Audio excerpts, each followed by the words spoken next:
Bom dia, irmãos, paz seja convosco. Vamos à nossa aula da Escola Bíblica Online. Estamos aí na aula de número 166. Espero que você esteja gostando, então curta, compartilhe, comente, fale alguma coisa, né?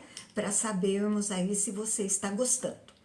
Nós estamos estudando o livro do Apocalipse, estamos no capítulo 16, que vamos iniciar hoje.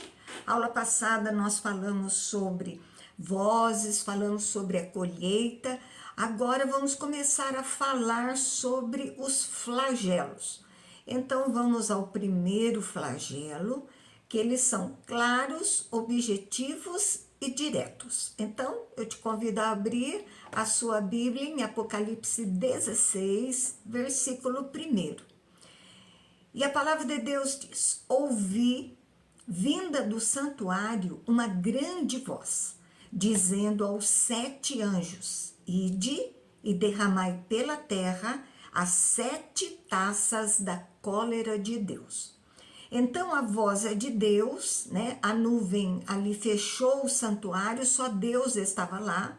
E a ordem é: chegaram os dias finais, o momento, as taças serão derramadas, e é uma linguagem simbólica dos acontecimentos que Deus vai provocar no mundo aos ímpios. Verso 2: saiu, pois, o primeiro anjo, e derramou a sua taça pela terra, e aos homens portadores da marca da besta e adoradores da sua imagem sobrevieram úlceras malignas e perniciosas. Então os adoradores da besta é que eles vão ser atingidos por todos os flagelos que ali vão estar, né? Então os servos de Deus, na verdade, estão protegidos, já estão no céu com o Senhor, mas ainda tem gente de Deus aqui na terra. Tem pessoas que ainda se converteram no tempo da oportunidade, né? Eles ainda tiveram essa chance. Temos aqui uma grande ligação dos flagelos com as pragas do Egito. Mostra que da mesma forma que Deus puniu o Egito, Faraó punirá, né? Ali o Faraó, ele vai punir, né, Deus, no final, os ímpios e Satanás. No Egito, os servos de Deus foram protegidos também. Agora, o segundo flagelo. Versículo 3, e derramou o segundo a sua taça no mar. A primeira foi derramada na terra, a segunda agora derramada no mar. E este se tornou em sangue, como de morto, e morreu todo ser vivente que havia no mar. Nós vimos antigamente, né, nas outras punições que existiam ali, 1/3 da terra, 1/3 do mar, né? Agora é total. Então, já é o final. Então, agora nós temos aqui uma ligação com o rio Nilo, no Antigo Testamento, que se tornou em sangue, mas aqui alcança todo o mar. As trombetas eram alertas, né? Que então era 1/3 morria. Ainda tinha misericórdia, oportunidade. Agora não tem. Agora aqui vai falar de todo, é 100% mesmo. Do mar atingido, o juízo pleno total. Os homens serão atingidos, né? E de uma forma severa, na verdade, que não conseguem se recuperar. Aí aqui nós temos duas interpretações. Primeiro, os flagelos são simbolismos ou literal, a atuação de Deus na natureza, e lá na frente nós veremos que surgirá um novo céu e nova terra. Deus está renovando a terra para que os salvos vivam a realidade do paraíso, o céu. Terceiro flagelo, versículo 4, e derramou o terceiro a sua taça nos rios e nas fontes das águas, e se tornaram em sangue. Os rios é a água potável, então é atingida não 1/3, mas 100%. Então é o colapso da natureza. Os mares regulam o clima e os rios, as pessoas bebem dessas águas, né? Elas são tratadas. Então, quando Deus atinge rios e mares, vai existir um colapso no mundo, não vai ter água, né? Nem para beber, nem para colocar na comida, nem para os animais, para nada. Então, Satanás se coloca como rei do mundo, mas agora não tem poder para salvar aqueles que são seus, os seus adoradores. Os de Deus estão guardados e protegidos por ele, mas os de Satanás ele não tem o que fazer.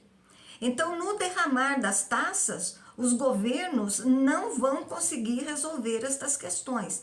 Eles vão sofrer os danos severos. Verso 5. Então ouviu o anjo das águas dizendo: Tu és justo, tu que eras o santo, pois julgastes estas coisas. Então o anjo das águas é a designação para esse anjo que derramou a taça nas águas. Sempre que a justiça de Deus é demonstrada, as pessoas questionam: será que Deus está sendo justo? O anjo então se antecipa dizendo para Deus: Tu és justo, perfeito no seu julgamento. Não tem espaço então para questionar a justiça de Deus. Verso 6. Porquanto derramaram sangue de santos e de profetas, também sangue lhes tem dado de beber. São dignos disso. Então, a justiça sobre os ímpios é porque temos o princípio da justa retribuição. Justiça de Deus. Eles rejeitaram os avisos de Deus, até matando profetas. Então, agora eles vão beber do juízo. Então, vamos lembrar que isso é uma verdade até para os dias de hoje. Então, cuidado com aquilo que fala, com as suas atitudes, porque nós teremos a retribuição. Então, isso é uma verdade. Se você quer boas retribuições, haja de maneira boa, né? Verso 7. Ouvi do altar que se dizia: certamente, ó Senhor Deus Todo-Poderoso, verdadeiros e justos são os seus juízos. Então, do altar, pessoas que estão diante do altar, os seres viventes, né? É a concordância com o que o anjo disse. A alma dos santos estão ali concordando com o que o anjo disse. O Senhor é santo, o Senhor é justo. Agora, o quarto flagelo. Verso 8. O quarto anjo derramou a sua taça sobre o sol, e foi-lhe dado queimar os homens com fogo.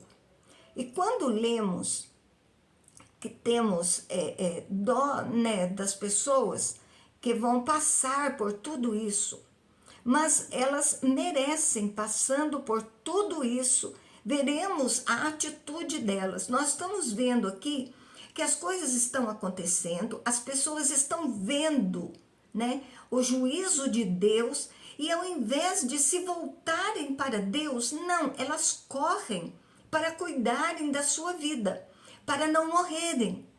Então, que morram, mas morram com Jesus, né? Pelo menos vão estar no céu. Aí não, elas querem a oportunidade de continuar vivendo a vida delas, e não vai continuar, porque agora está no final, não tem volta, né? A oportunidade já acabou.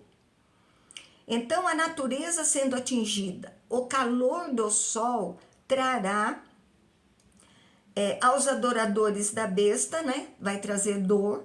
Os que recusaram a ouvir os profetas sem arrependimento, agora eles vão sentir mais ainda na pele o juízo de Deus.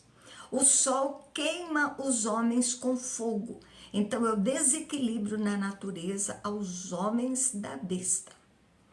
Verso 9. Com efeito, os homens se queimaram com um intenso calor e blasfemaram o nome de Deus, que tem autoridade sobre esses flagelos, e nem se arrependeram para lhe dar glória. Então, eles blasfemaram o nome de Deus. Eles reconhecem o juízo que está vindo, né, de Deus. Só que ao invés de pedirem misericórdia para Deus, eles odeiam e desonram a Deus, né? Não mudam o coração, não se arrependem, são injustos, né? E nem sempre a dor leva à conversão. Às vezes afasta muito mais, né? A gente fala, aquele que não vem por amor, vem pela dor. Nem sempre, né? Acha que Deus não está sendo justo, né? Que não merecem.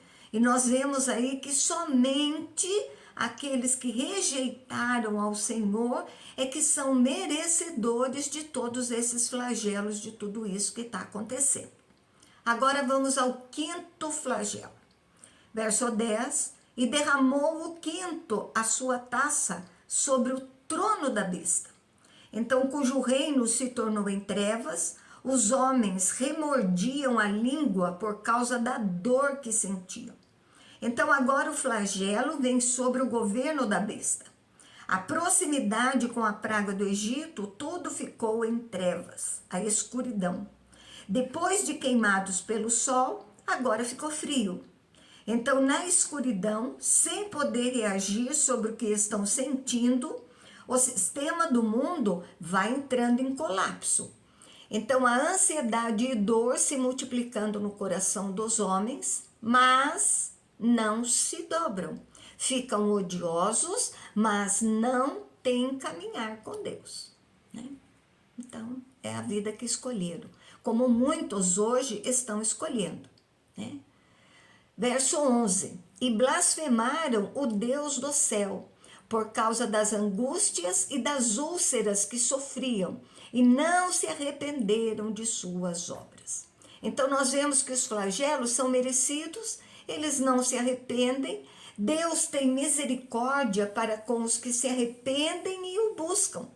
Mas aí o círculo de pecado atrai a severidade de Deus. Sexto flagelo, verso 12.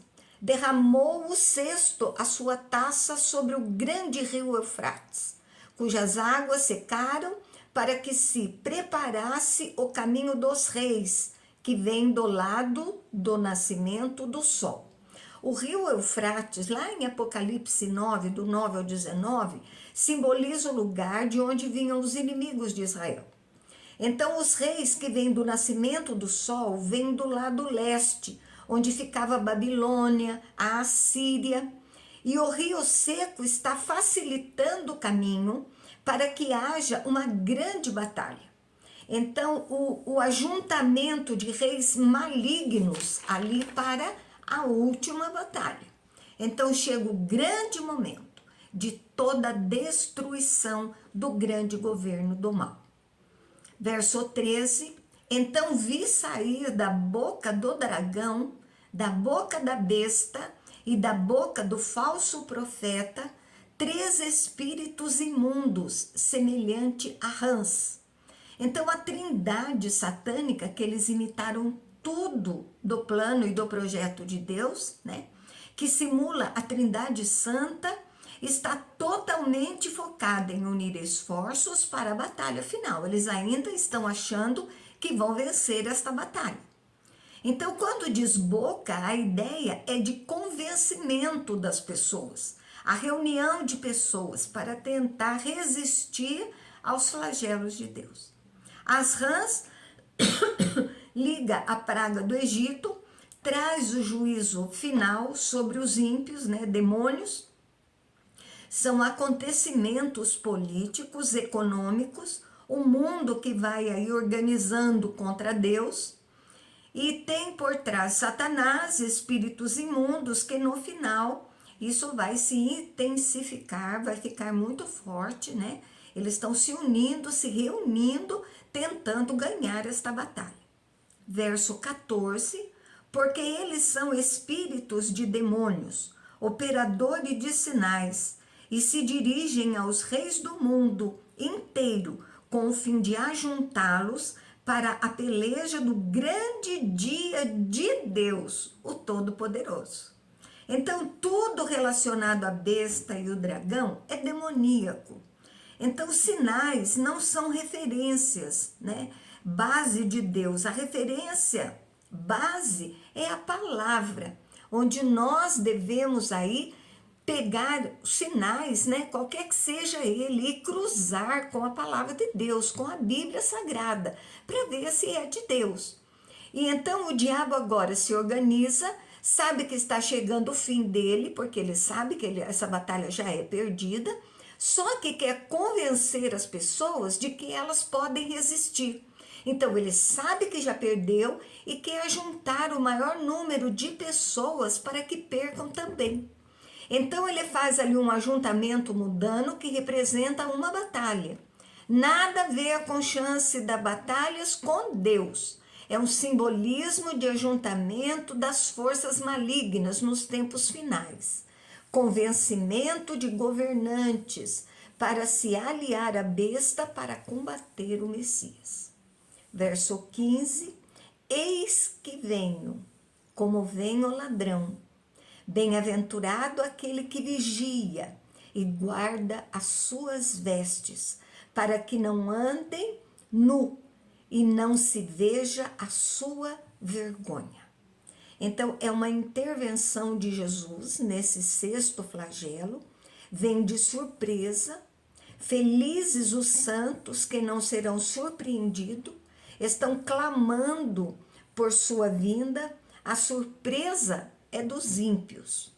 Então, o zelo espiritual que permaneça no foco, mesmo com a aliança maligna global, esteja preparado, porque Jesus vai voltar para buscar aqueles que se converteram na grande tribulação. Verso 16: Então os ajuntaram no lugar que no hebraico se chama Armagedon. Preste bem atenção. O sistema mundano, os governantes se ajuntaram. Armagedon, né, é a montanha, Ar, né, H-A-R, é montanha. Magedon é Megido, em hebreu, né? A montanha de Megido, lugar simbólico, região onde muitas batalhas tiveram perto do vale de Esdraelon, local de batalha que designa união mundana, que vai tentar contra o juízo de Deus, que irá perder, obviamente, né? O Armagedon é o período mais complexo que vai anteceder o dia do juízo, né? É aqui a sexta taça do flagelo. Então, nós vimos até aqui os 6 flagelos, os remidos entoando cânticos, né? Porque Jesus já está pronto ali para vir buscar a igreja. Então, Deus envia esses flagelos, né? Até o 6º que nós estudamos aqui. E agora nós vamos entrar no 7º flagelo. Este é o último. Verso 17. Então, derramou o 7º anjo a sua taça pelo ar, e saiu grande voz do santuário, do lado do trono, dizendo: feito está. Então, derramar de um líquido pelo ar é a voz de Deus. Antecipa um resultado, feito está, consumou-se, né? É uma ação completa. Com essa 7ª taça, o juízo de Deus se completa de forma plena, total. Esse flagelo designa o retorno de Jesus, quer dizer, o juízo final. Agora acaba mesmo. Verso 18: E sobrevieram relâmpagos, vozes, trovões, e ocorreu grande terremoto, como nunca houve igual, desde que há gente sobre a terra. Tal foi o terremoto forte e grande. Então, sinais da natureza relacionado com as manifestações de Deus, né? Nós temos aí uma citação de terremotos lá em Mateus 24, é um sinal diferente, é algo que nunca foi visto agora, né? No final, vão acontecer coisas, como nós vimos aí, de que não aconteceu em tempo algum, né? Não sentiram nada igual. A natureza responde ao juízo de Deus. Sinais perceptíveis, trazendo mudança irrecuperável. Então, por isso que haverá um novo céu e uma nova terra, por causa de toda essa mudança que está acontecendo na terra. Verso 19. E a grande cidade se dividiu em 3 partes, e caíram as cidades das nações. E lembrou-se Deus da grande Babilônia, para dar-lhe o cálice do vinho do furor da sua ira. Então, grandes cidades, é a grande Babilônia, foi devassada. Os reinos confiados por homens foi separada por abismo, a destruição do juízo. Tudo que os homens confiavam foi destruído. O sistema mundano, tragédias naturais trazendo colapso financeiro, social, político, um alcance total. Apoiadores, cidades serão alcançadas e para frente ainda vai falar mais acontecimentos. E lembrou-se Deus, quer dizer, chegou o momento certo agora da grande Babilônia receber o juízo de Deus. Então vão engolir a ira de Deus. Verso 20, todas as ilhas fugiram e os montes não foram achados. Então a destruição foi tão grande que desfigura a natureza como seria. A terra não se recupera fisicamente, tudo será transformado pelos salvos. Verso 21, também desabou do céu sobre os homens grande saraivada, com pedras que pesavam cerca de 1 talento, e por causa do flagelo da chuva de pedras, os homens blasfemaram de Deus, porquanto o seu flagelo era sobremodo grande. Não aprende, continua blasfemando. Então a chuva de granizo, cada pedra pesava de 35 a 45 quilos, né? Então era algo pesado, eram pedras grandes mesmo, macetavam, matavam, né? Até o fim os homens não querem saber do Senhor. Mesmo vendo tanta severidade, eles não se rendem ao Senhor. Eles continuam blasfemando contra Deus pelo que estavam passando. Então a certeza do juízo de Deus e certeza da maldade dos homens está aqui no 7º flagelo.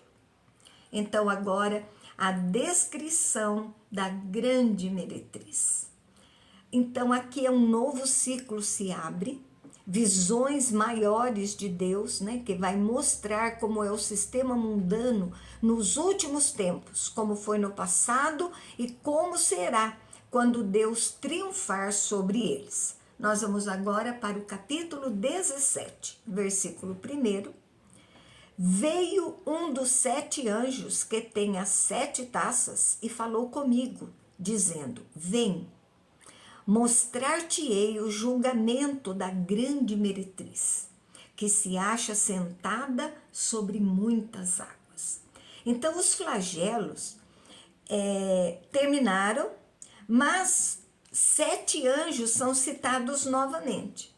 Um deles fala com João, e a visão vai mostrar as coisas que aconteceram anteriormente. Essa relação vem através de um anjo que fala com João dizendo: vem comigo, porque eu vou te mostrar. Então a grande meretriz é a prostituta. Mais para frente vai falar da noiva da igreja gloriosa. E a meretriz é a reunião dos ímpios, né? É a religião, é a prostituta, a falsa igreja. Ímpios com roupa de religiosidade, mas blasfemando contra Deus. Então está dominando várias nações, nós vemos no verso 15, terá domínio global, não total. Os servos de Deus não aceitam a sedução da grande meretriz, essa força religiosa muito grande. Verso 2, com quem se prostituíram os reis da terra, e com o vinho da sua devassidão foi que se embebedaram os que habitavam na terra.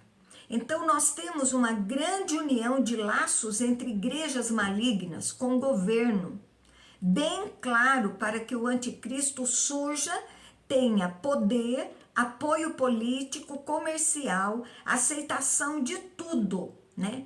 Tudo do que não agrada a Deus.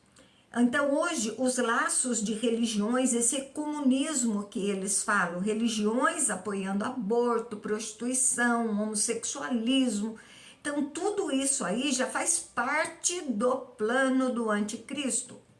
Nós vemos em Jeremias 51:7 que diz: Babilônia era um copo de ouro na mão do Senhor, o qual embriagava a toda a terra do seu vinho. Beberam as nações, por isso as nações enlouqueceram.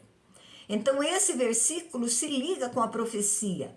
O vinho, como figura de aqui, é bebido e os reis beberam do que a grande meretriz lhe deu. O que a meretriz deu? Devassidão, que é a porneia, a prática sexual ilícita, ato malicioso. Então, o sistema mundano, influenciado pela grande meretriz, com aval da religião, as igrejas vão apoiar isso, né? A grande meretriz incentiva todo tipo de pecado na sociedade, e pecado sexual com grande apoio religioso. Olha que absurdo. Verso 3. Transportou-me o anjo em espírito a um deserto, e viu uma mulher montada numa besta escarlate, besta repleta de nomes de blasfêmia, com 7 cabeças e 10 chifres. Agora tem João outra visão, um local solitário no deserto. Mulher pode ser a grande meretriz e a besta é introduzida. Então ela está montada, quer dizer, conduz, te leva para algum lugar, figuras para demonstrar como a falsa religião será conduzida pela besta, né, Satanás. A besta escarlate é aquela falada em Apocalipse 12:13, o dragão de 13:1, nomes de blasfêmias que se intitula Deus, apoiado pela mulher, e traz a explicação de que tudo está interligado. Dragão, Satanás, besta e anticristo. A grande meretriz, que é a grande Babilônia, que é o sistema mundano distante de Deus. Então, são elementos que se repetem do passado. Então, Deus avisou tanto, Deus falou tanto, Deus mandou anjo, Deus mandou homens, Deus mandou profeta, Deus nos enviou a Bíblia Sagrada, Deus nos deu a igreja, nos deu pastores para podermos falar desta palavra gloriosa, mas muitos não dão ouvidos e vão fazer como esse povo vai fazer. Eles vão ver, vão blasfemar contra Deus por tudo que Deus está fazendo, mas não se arrependem, né? Não se voltam para Deus. Amém? Vamos parar por aqui hoje. Semana que vem continuaremos do versículo 4. Espero que você esteja gostando. Então tenha aí um excelente domingo com seus familiares, um excelente domingo na presença de Jesus e fique aí com ele. Um beijo grande no seu coração e até o próximo domingo, se assim ele permitir. Amém? Um beijo grande para você.